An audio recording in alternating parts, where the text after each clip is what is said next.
What's up, everybody, and welcome back to Fireside Giants. I'm your host, Anthony Rivardo, and I hate to be the bearer of bad news, but Andrew Thomas is likely done for the season. I was at the gym, I was getting my run in before heading home. I looked down at my phone, and devastation hit for the Giants. Andrew Thomas had a bit of a meeting for his foot today, and he got some very bad news. It's very likely that he's going to head for surgery, which would be season ending. Now, it's not yet confirmed, it's not guaranteed. He's getting a second opinion from another doctor, a foot specialist.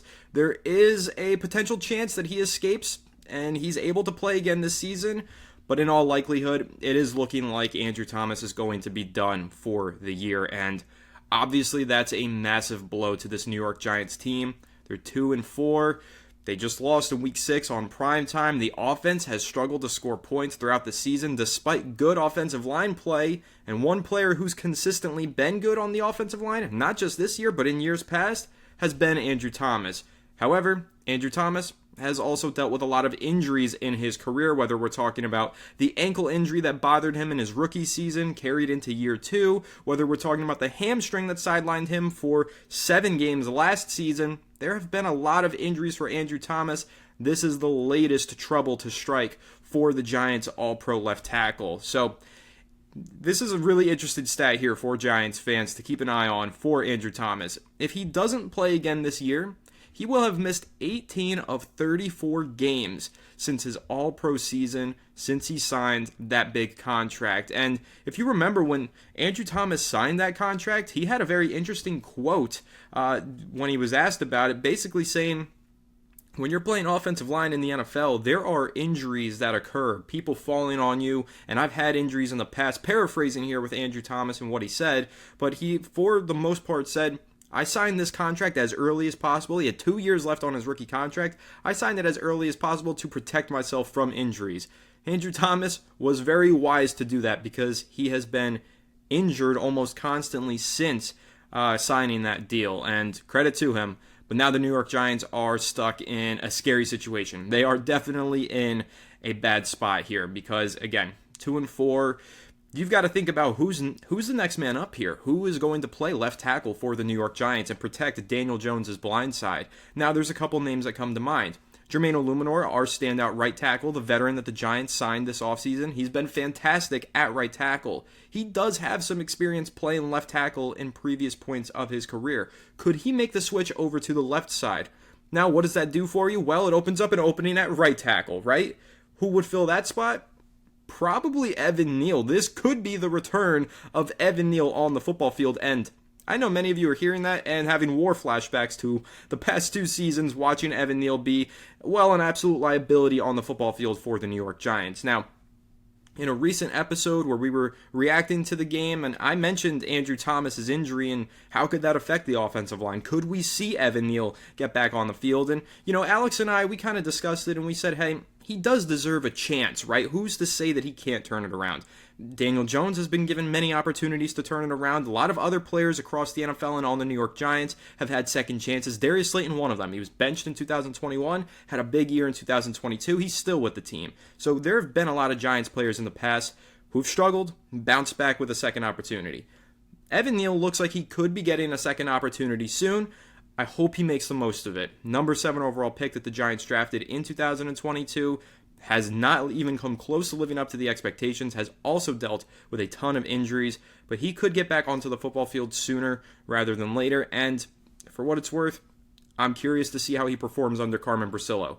The offensive line coach that the Giants signed this offseason, he has turned the career around for a few players in the past.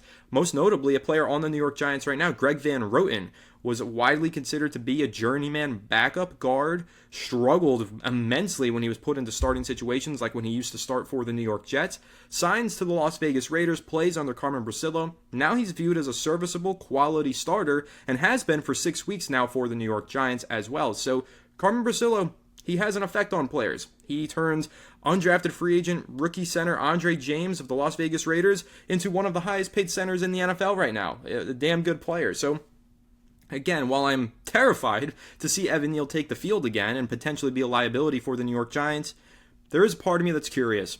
Has this time off, all this time that he's been rehabilitating from that ankle injury that he had last year. He wasn't ready for training camp. He barely practiced in the summer. Well, he is healthy now, and he does practice. Is he learning something? Is he developing behind the scenes? Could he make the most of this opportunity? I get it's unlikely, and I'm very afraid of this possibility, but I am also curious. I hope the best for Evan Neal, if he does see the football field this season, I hope that he makes the most of it and proves us all wrong. I really do. I know we've been really hard on him in the past. I've been very hard on him in the past. It was hard not to be when the quarterback was getting sacked 85 times last year for the New York Giants, and he was responsible for a whole bunch of those sacks. Very easy to rag on those players during a losing season, but at the end of the day, this was a former top 10 pick that the Giants invested in. I hope that he proves them right with making that selection, proves all of us wrong, and has a little bit of a resurgence in his career if he does get this second opportunity. But why might he not get this second opportunity? Well, because it's not a guarantee that the Giants are going to feel comfortable taking their finally good right tackle. It took them forever to get one, finally have one in Jermaine Illuminor. Might not feel comfortable throwing him over to the left side of the line. It might open up a weakness there at right tackle. Evan Neal might not have the career renaissance that we're hoping for. And, maybe doesn't strengthen left tackle because maybe Jermaine Illuminor isn't comfortable moving back over to the left side. It's totally a possibility. So what could happen is that the Giants keep Illuminor at right tackle and elevate Josh Ezeudu to left tackle. Now, if you guys remember, last season, they did something similar. Andrew Thomas went down with an injury after week 1. Ezeudu ended up eventually taking over at left tackle. Now, he didn't remain there. They kind of did a lot of maneuvering. He played some left tackle. Justin Pugh ended up playing some left tackle after they signed him off of the couch.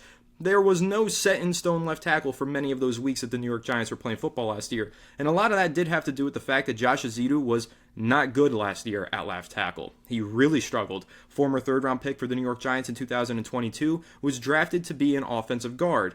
Now, he's played a lot of tackle, and he's now considered to be a left tackle, not a left guard anymore. That's how the Giants consider him to be. Do we consider him to be that? I don't know. Do we feel comfortable with him protecting Daniel Jones' blindside? I'm not sure. And that leads me to the next part of this conversation, and this is the tough one. So Josh Ezeudu, whether he plays well or not, the fact that Andrew Thomas is not on the field now opens up a great risk for the New York Giants. And I'm not just talking about a risk to can they continue to have success on the offensive side of the ball. Not that they've had much. Can they win games without him? That's a big question mark. Seriously, it is, because he is arguably the most valuable and important player to this New York Giants team on the offensive side of the ball. I would say he is. Andrew Thomas transforms the way that this team is able to play. Without him, they absolutely struggle to move the ball and to score points. They've been doing that. They've been struggling to do that anyway. Without Andrew Thomas, it could go from bad to worse to even uglier than you imagine. But here's the thing, though. Outside of that, the Giants are now at risk of Daniel Jones' injury clause more so than ever. We've mentioned this a lot on the channel before, and we were very afraid of something like this happening. A situation where the all-pro left tackle that the Giants have, who protects Daniel Jones' blindside and keeps him upright, has to leave the game or has to leave the lineup for an extended period of time. Well, now Daniel Jones is potentially being pass protected by Josh Ezeudu, who, again, struggled immensely when protecting his blindside last year. Correct me if I'm wrong down below, but I do believe in Week 5, when the Giants got trampled by the Miami Dolphins last year, I think it was Josh Ezeudu starting at left tackle, and if you do remember, left tackle got beat, stormed into Daniel Jones, hit him, whiplash on his neck, he missed some time due to an injury. There was potential for that to be much scarier than it was. So here we are, Daniel Jones, 6 weeks into the season, a lot of question marks, can't win on primetime, fans have just about had it, a lot of them want to see him benched. Wherever you stand on that argument, you have to admit that Daniel Jones playing in front of a good offensive line this season, he's had good moments, but in the past, playing under a really bad offensive line, he has immensely struggled, and he's had an injury in every single season of his career that caused him to miss time other than 2022. So now looking at Daniel Jones and the situation that the New York Giants are in, if he were to get injured and he can't pass his physical in March, the New York Giants would then owe him $20 million in additional guarantees, and they would not be able to cut him to free up any salary cap space in the offseason. So, like I said, the Giants are not just at risk of their offense going stagnant, they are at financial risk now because of Andrew Thomas no longer being in the lineup.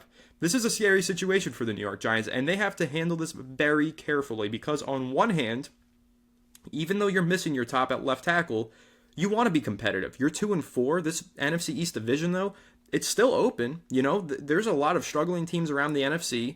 The Commanders are leading the division at only 4-2. The Giants are technically only a couple games behind there. The Cowboys look terrible. The Eagles have not looked good. You have an important matchup with the Eagles coming up this Sunday. You beat that Eagles team. You are now firmly back in the NFC East race. Can you do that without Andrew Thomas is a big question. But the Giants aren't in a situation where they can tell their locker room, like, hey, we're hanging it up. This season's it's no good for us. You've got young rookies in there like Malik Neighbors, like Tyler Nubin, Drew Phillips, who are balling, playing their asses off, and want to win football games, not used to losing, not used to calling it a season prematurely. They're not going to do that. So the Giants are in the situation where, do they bench Daniel Jones and protect their future, which almost feels like a move where you're not putting who you believe to be your best player on the field to protect your future, so therefore not trying to win games? That could be the message that sends to the locker room. Or do they protect their future? Which ultimately a lot of Giants fans are going to hope to see happen. Giants fans are going to say, Daniel Jones is a sitting duck back there without Andrew Thomas. He's very likely to get injured. We cannot afford to pay him that injury clause. We have to take him off the field. That is going to become a topic of conversation throughout the next several weeks for the New York Giants, as long as Daniel Jones is still in the lineup. So again, a very risky and scary situation now for the Giants. I'm hoping and I'm praying that Andrew Thomas is not done for the season, but it is looking that way. He's getting that second opinion. Maybe by the time this is posted, something changes. You guys let me know down below in the comment section, but it's sounding like likely no Andrew Thomas for the rest of the year. Probably seeing Josh Ezeudu start at left tackle. Maybe seeing Evan Neal start at right tackle again at some point. I don't know. Maybe the Giants go out there and they sign Tyree Phillips back or somebody for depth. Totally possible. They probably will do that. But overall, scary situation. Not the news we wanted on this Tuesday. Very upsetting. I'm a big fan of Andrew Thomas.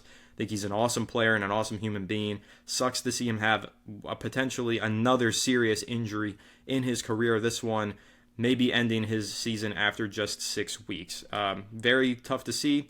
Absolutely hate to see it. And again, now the Giants are playing a risky game. They are in a scary situation here with Daniel Jones. I will note, we had a great run the first 6 weeks of the season. The New York Giants had the same 5 starting offensive linemen play 100% of their snaps. I can't even tell you the last time that happened, that they had a 5-game stretch like that. But unfortunately, that streak has come to an end. The New York Giants now are going to really struggle in the offensive line front. But hey, maybe not. Maybe whoever steps in, Josh Ezeudu steps in and plays well. Maybe Evan Neal plays well. It's totally possible. Carmen Bracillo has proven to be a good offensive line coach.